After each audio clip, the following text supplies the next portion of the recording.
खूपदा लोकांचं कसं होतं ना, की ते स्पिरिच्युअल जर्नीवरती असतात आणि ते खूप गोष्टी कंट्रोल करायला बघत असतात आणि नामजप करूनही त्यांचा राग उलट कमी व्हायच्या जागी ते खूप जास्त अमाऊंटमध्ये वाढतो. तर लोकांना प्रश्न पडतो की हे वाढतं आहे का? म्हणजे ह्याच्या उलटं व्हायला पाहिजे की मी शांत राहायला पाहिजे, मग हे वाढतं आहे का? तर ते वाढत ह्याच्यासाठी असतं कारण की तुम्ही जे करताय इव्हेंच्युअली तुम्ही जे नामस्मरण करताय तुम्ही जे नामस्मरण करताय तर त्याच्यातून जी एनर्जी जनरेट होते ती तुम्हाला पॉझिटिव्हली घेता येत नाही आहे. आय मीन तुमची एनर्जी प्लस ती एनर्जी. त्याच्यामुळे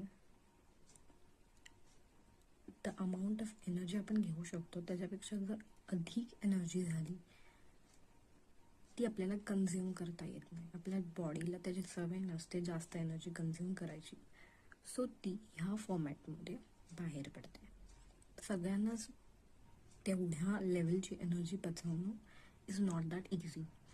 सो खूपच्या म्हणजे just after you are chanting खूप झाल्यानंतर जी एनर्जी असते ती रागात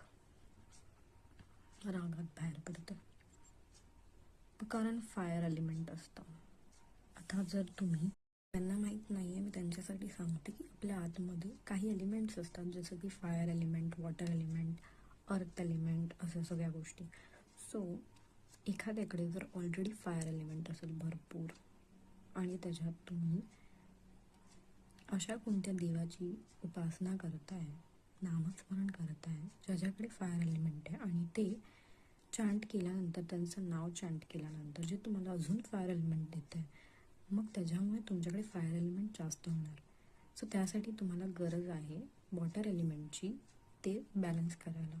फायर प्लस फायर मग राग जास्त होतो तिथे. असं ज्याच्याकडे वॉटर आहे आणि फायर एलिमेंट भेटत आहे then that is well and good. ज्याच्याकडे ऑलरेडी वॉटर एलिमेंट आहे आणि त्याला अजून वॉटर एलिमेंट भेटत आहे मग हे त्याला परत बॅलन्स करावं लागेल कारण की मग तो अशा वेळेला खूपच जास्त शांत होऊन जातो. असं तो